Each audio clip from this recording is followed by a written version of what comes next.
Bonjour, Bonjour. est-ce que vous pouvez vous présenter? Alors, je m'appelle Oumar Sinenta. Je suis cinéaste du Mali, Bamako. Alors, pensez-vous que le contenu du mémoire artistique devait être spécifique aux écoles d'art? Je vois pas pourquoi ça ne se ferait pas.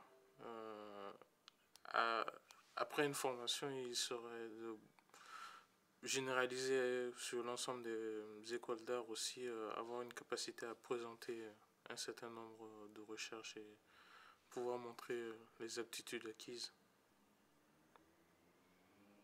Dites-nous si vous faites une différence entre un artiste et un chercheur en art. Euh, le chercheur en art, je suis pas certain qu'il va créer. Euh, L'artiste, bien évidemment, il va faire de la recherche, mais il va aussi, à partir de ces recherches-là, créer. Donc, si je devais faire une différence, ce serait à ce niveau-là, au niveau de la création. Alors, la forme du mémoire artistique, selon vous, est-ce qu'elle est à inventer ou elle doit suivre une certaine méthodologie au sein des écoles d'art?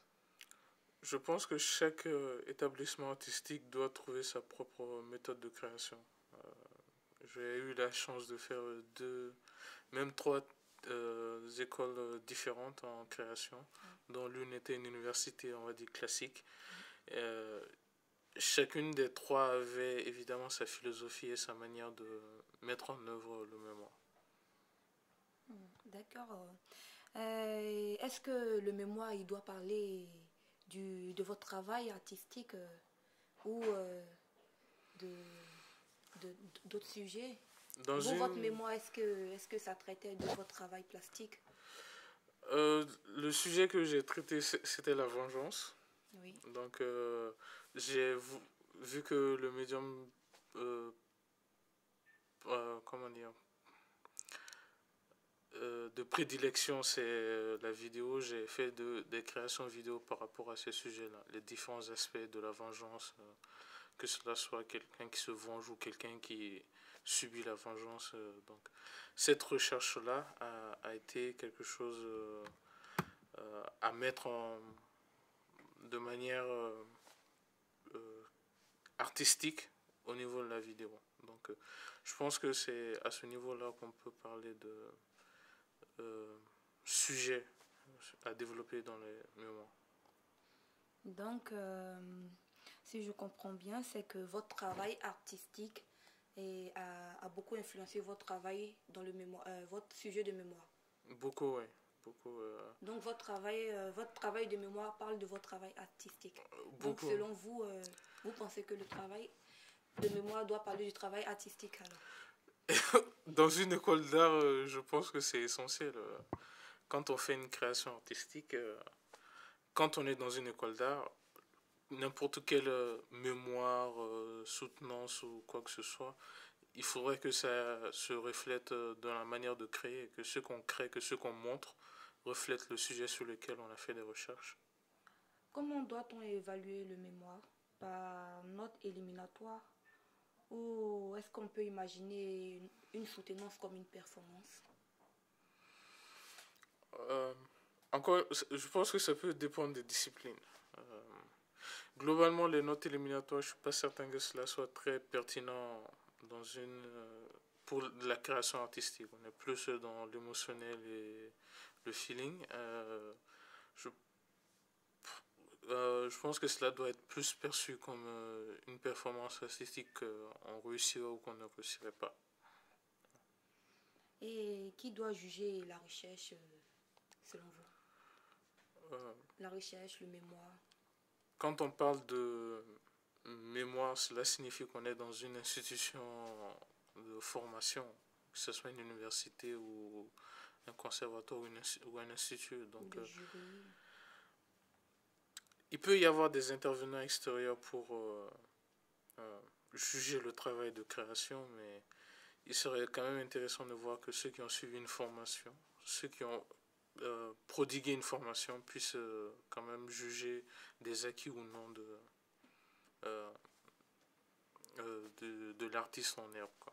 Les théoriciens ont cette capacité à voir des choses que un artiste forcément ne voit pas puisqu'il est dans sa création.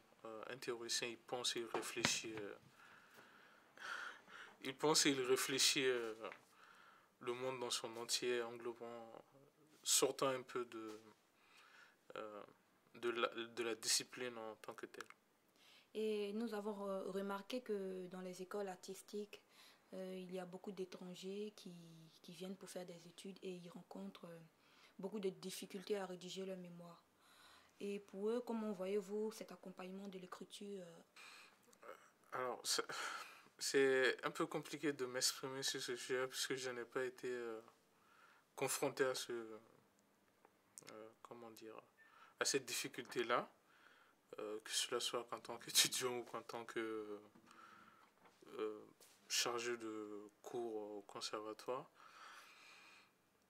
Je pense que la pédagogie des enseignants est quand même assez essentielle et suivre la recherche des étudiants peut normalement résoudre ces problèmes-là. Alors, est-ce qu'on peut savoir comment vos études aux États-Unis ou votre soutenance, votre travail artistique s'est passé? Alors, une école de cinéma en tant que telle, on fait du cinéma. Donc, la soutenance, elle s'est basée essentiellement sur la création des vidéos qu'on a faites, des courts-métrages. Vu le temps qui était, on a commencé à travailler dessus depuis le premier trimestre des cours. Donc au fil du temps, ça s'est amélioré après les échanges. Voilà. Et nous avons tourné ces films et nous les avons projetés dans une salle de cinéma que l'école avait, en présence de différentes, évidemment du corps pédagogique, mais aussi d'un public, on va dire, normal. Et donc c'est à ce niveau-là que les choses se sont passées. Et est-ce que vous n'avez pas rencontré des difficultés au niveau de la langue, vu que c'est l'anglais qui se parle aux États-Unis pour votre travail, tout ça? Évidemment, au début, on a beau quand même aller dans les centres de langue, c'est pas tout à fait la même chose. Donc, que ce soit par rapport aux accents ou par rapport aux expressions, il a fallu quand même une période d'adaptation, suite à quoi, évidemment, les choses se sont un peu mieux passées. Alors, après le mémoire, c'est-à-dire après le diplôme, qu'est-ce que qu'est-ce que vous faites du mémoire? C'est-à-dire, qu'est-ce que l'étudiant après le diplôme doit faire de son mémoire, selon vous? Dans mon cas précis, le sujet que j'avais choisi était quelque chose qui m'intéressait, donc j'ai continué à travailler là-dessus. Et les films que j'ai fait après portent essentiellement sur la vengeance. Donc, le premier long métrage que j'espère faire porte sur la vengeance. Le court métrage que j'ai terminé il y a quelques mois porte aussi sur la vengeance. C'est un sujet que j'aime bien et que je traite assez facilement. Ce n'est même pas une question de, comment dire, de volonté. Quand je commence à travailler une histoire, j'ai pas forcément une vision carrée. Je veux faire de la vengeance ou je veux faire quoi que ce soit, mais il se trouve que jusqu'à présent, la majorité de ce sur quoi mes films ont porté, c'était sur la vengeance. Alors, vous pensez que au fil du temps, vous pourrez changer de sujet ou de thème, travailler dans Je l'ai fait plusieurs fois plusieurs d'ailleurs. fois? C'est pas problématique. Voilà. Lesquels? Euh, Comme sujet Comme traité sujet, après votre sujet, comme d'autres sujets, comme d'autres d'autres thèmes sujets, oui. traités hormis la vengeance, Hormis la vengeance, oui, pas mal de choses. Cela peut, comment comme dire? par exemple. Oui, cela part des histoires d'infertilité, des choses comme ça, qui n'a absolument rien à voir avec la vengeance. La stérilité. Oui, Ouais. je me suis retrouvé à écrire sur la stérilité d'une femme de 40 ans qui n'avait absolument rien à voir avec ce que je faisais. Donc c'était un défi pour moi et d'après les retours que j'ai, ça c'est assez bien. ça a assez bien marché. Et voilà, ce genre de sujet où la torture, qui n'est pas très loin de la vengeance, je le concède, mais voilà, ce genre de choses, beaucoup. Ouais. Bon, ben, je vous remercie. Et C'est bon, merci. Voilà, merci à vous.